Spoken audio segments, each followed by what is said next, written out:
കഴിഞ്ഞാ വണ്ടി അവിടെ വഴിക്ക് നിൽക്കുക. ഇതിൽ എണ്ണ പിടിക്കാൻ ആരിലും വണ്ടി കിട്ടണ്ടോ? ആ കൂട്ടുകാരന്റെ വണ്ടി അവിടെ ഉണ്ടാവും. എന്റെ വലിയ 3 ആട്ടുകുട്ടികളെ കൊടുക്കാനുള്ളത്. അതെ എനിക്ക് 3 കിട്ടിയ പോരാ. എനിക്ക് കല്യാണത്തിന് കൊടുക്കാൻ 25 ആടിനെ വേണം.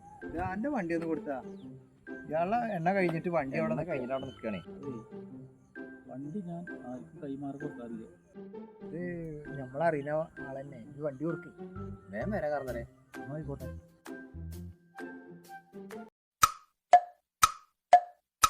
എന്നെ ചങ്ങായി അത് വണ്ടി കൊണ്ടിട്ട് ഒരു പാടായാലോ.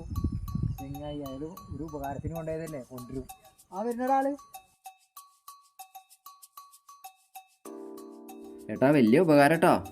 അല്ലടോ, വണ്ടി ഓടിക്കുമ്പോ എന്തൊരു കടകട സൗണ്ട്. ഞാൻ ഓടിച്ചു വരുമ്പോ കുഴപ്പമൊന്നുമില്ലല്ലോ. വണ്ടി സ്റ്റാർട്ട് ചെയ്തോ നോക്കട്ടെ. ഞാൻ ഓടിച്ചു വരുമ്പോ ഒരു കുഴപ്പമൊന്നും ഉണ്ടായില്ലല്ലോ. അത് ഇഞ്ചിന്റെ ഉള്ളിൽ നിന്നാ സൗണ്ട്. ഇനിയിപ്പോ എന്താ നേരം കുറെ പൈസ തരും. 5000 റുപ്യ വരുന്നുണ്ടാവും. ഇത് കൊടുത്തിട്ട് ശരിയാക്കുകയാണ് കേട്ടോ. എന്താ കിട്ടി?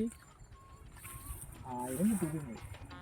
അത് നമുക്ക് 3-4 പങ്കെടുത്ത് കിട്ടാം. സൗണ്ട് ഉണ്ടാക്കാൻ എന്ത് തെറ്റ് ചെയ്ത്? അതോ പണിക്കാർക്ക് കഞ്ഞോടുന്ന 12 ഞങ്ങൾ ഒടുക്കത്തെ ബുദ്ധിയാണ് കിട്ടോ.